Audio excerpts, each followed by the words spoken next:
மறைந்த முன்னாள் முதல்வர் செல்வி ஜெயலலிதா அம்மா சொன்ன குட்டி கதைகள்ல இதுவும் ஒண்ணு. ஒருத்தவங்கள பத்தி முழுமையா தெரியாம நாம அவங்கள எடை போடக்கூடாது. ஒரு கிராமத்துல கிட்டத்தட்ட 5-6 வருஷமா சரியான மழை இல்லாம வறட்சி ஏற்பட்டது. அங்க இருந்த மக்கள் சாப்பாட்டுக்கே கஷ்டப்படும் சூழ்நிலை உண்டானது. அந்த கிராமத்துல பாடகர் குடும்பம் ஒண்ணு வாழ்ந்து வந்தது. அவரும் வறுமையில வாடினார்.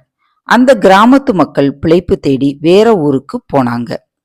இந்த பாடகர் குடும்பமும் குடி போனாங்க. அவர் போயிருக்கும் ஊர் நல்லா செழிப்பு மிக்க ஊர். அந்த ஊர்ல ஒரு அரசர் ஆட்சி செஞ்சுக்கிட்டு வந்தாரு. பாடகர் எப்படியாவது அந்த அரசரை போய் பார்த்து பாட்டு பாடி ஏதாவது பரிசு பொருள் பெற்றுவிட வேண்டும் அப்படின்னு நினைச்சு அங்க இருக்கும் மக்கள் கிட்ட அரசரை பத்தி விசாரிச்சாரு. அவங்க சொன்னாங்க, அரசருக்கு இசை ஆர்வம் பத்தின அறிவே கிடையாது. உங்களை எல்லாம் கண்டுக்கிடவே மாட்டாரு.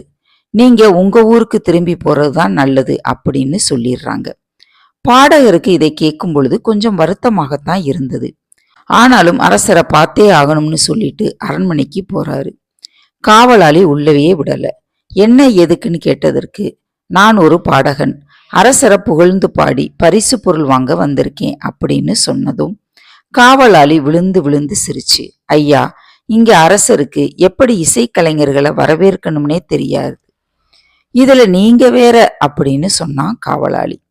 பிறகும் தன்னுடைய ஒரே மகள் இசை கத்துக்கிடணும்னு ஆசைப்பட்டா. அதுக்கு அரசர் அனுமதிக்காம அவரது மகளுக்கு வில் வாள் பயிற்சி கற்றுக் கொடுக்கிறாரு அப்படின்னு சொன்னான்.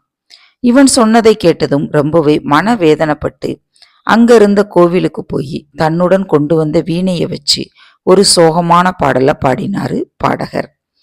அந்த நேரம் அவருடைய தோளை யாரோ தொடுவது போல ஒரு உணர்வு. அண்ணாந்து பார்த்தால் அரசர் தான் நின்றுகிட்டு இருந்தாரு. பாடகர்கிட்ட அரசன், ஏன் இவ்வளவு சோகமா இருக்கீங்க, உங்களுடைய பிரச்சனை தான் என்ன அப்படின்னு கேட்டாரு. அதுக்கு பாடகர் நடந்ததையெல்லாம் சொல்ல அரசர் சிரித்து கொண்டே, பக்கத்து நாட்டில இருந்து போர் அறிவிப்பு வந்திருக்கு, அதுக்கு தான் தயாராகணும், இசை விழாவெல்லாம் இப்போதைக்கு வேணாம், போருக்கு தயாராகுங்கள் அப்படின்னு சொன்னதை மக்கள் இப்படி தப்பா புரிஞ்சுக்கிட்டாங்க அப்படின்னு சொன்னாரு. அப்போதான் பாடகருக்கு அரசனின் உண்மையான குணம் தெரிந்தது.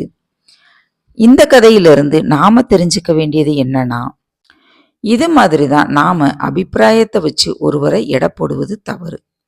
ஒருவர் இருக்கும் சூழ்நிலை தெரியாம, நிலைமை புரியாம அவரை பத்தி தப்பான அபிப்பிராயத்தை வளர்த்து கொள்ள கூடாது. இதனால யாருக்கு நஷ்டம் தெரியுமா? யார் எதை சொன்னாலும் நம்பும் நபருக்கும், தவறே செய்யாமல் பழியை சுமக்கும் நபருக்குத்தான். இதை புரிந்து கொண்டால் போதும், வாழ்க்கை சிறப்பாக அமையும். இனி ஒரு நல்ல கதையோடு அடுத்த வீடியோவில் சந்திப்போம். நன்றி, வணக்கம்.